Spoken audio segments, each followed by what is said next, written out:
चीन की सेना हो जाएगी और भी दमदार। अमेरिकी सेना को भी पछाड़ देगी चीन की पीएलए। डिफेंस पर मोटा खर्चा कर रहा है चीन।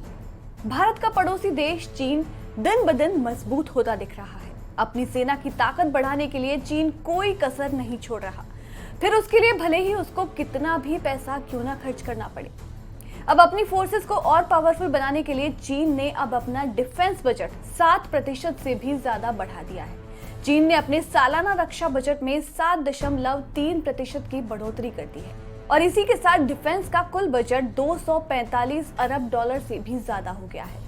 इस बजट से चीन अपनी army, air force, navy, atomic, space और साइबर कैपेसिटी को मजबूत कर रहा है। अब चीन के इस कदम से उसके पड़ोसी देश चिंता में आ गए हैं कि आखिर चीन ने इतने बड़े बजट की घोषणा क्यों की है। तो ऐसे में यह समझना जरूरी है कि चीन अपनी सेनाओं को किस तरह से मजबूती देने की प्लानिंग बना रहा है। एक मीडिया रिपोर्ट की माने तो चीन अपनी 20 लाख सैनिकों वाली पीएलए यानी कि पीपल्स लिबरेशन आर्मी को लगातार एडवांस बनाने में जुटा हुआ है। चीन का टारगेट है कि वो इंटरनेशनल लेवल पर अमेरिका को चैलेंज कर सके और हो सके तो उससे भी ज्यादा शक्तिशाली सेना को खड़ा कर सके। इसके साथ ही जो एक और बड़ी वजह है वो है ताइवान विवाद।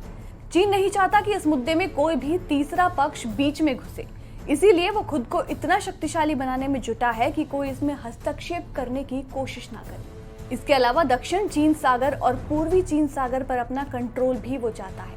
वहीं भारत के साथ लंबे समय से उसका एलएसी विवाद चला आ रहा है। 3488 किलोमीटर लंबी एलएसी यानी कि लाइन ऑफ एक्चुअल कंट्रोल पर चीन अपना दबदबा बरकरार रखना चाहता है, इसीलिए वो अपनी सेना को हर संभव मजबूती देने की कोशिश कर रहा है।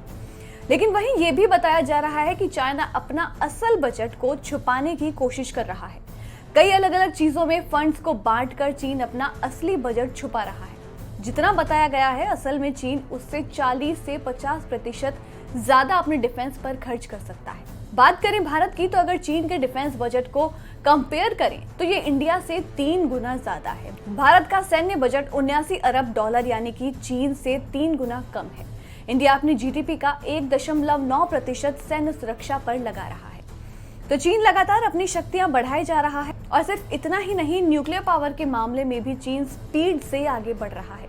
फिलहाल उसके पास 600 से भी ज्यादा न्यूक्लियर वेपन्स हैं और अंदाजा ये है कि साल 2035 तक चीन के पास 1000 परमाणु हथियार होंगे, जबकि इंडिया और पाकिस्तान के पास करीब 160 से 170 परमाणु हथियार ही हैं। अब चीन खुद तो शक्तिशाली है ही, वहीं वो पाकिस्तान को भी शक्तिशाली बनाने में मदद कर रहा है। चीन के पास दुनिया की सबसे बड़ी नेवी है और अब वो पाकिस्तान की मदद के लिए उसके साथ मिलकर सी गार्डियन नाम की मिलिट्री एक्सरसाइज कर रहा है। तो अब चीन के साथ पाक की भी ताकतें बढ़ रही है। ऐसे में बाकी देश भी चीन को एक बड़ी चुनौती के रूप में देख रहे हैं। मगर अब देखना यह है कि चीन अपनी सेनाओं की ताकत बढ़ाकर कहीं कोई और कदम तो नहीं उठाने जा रहा।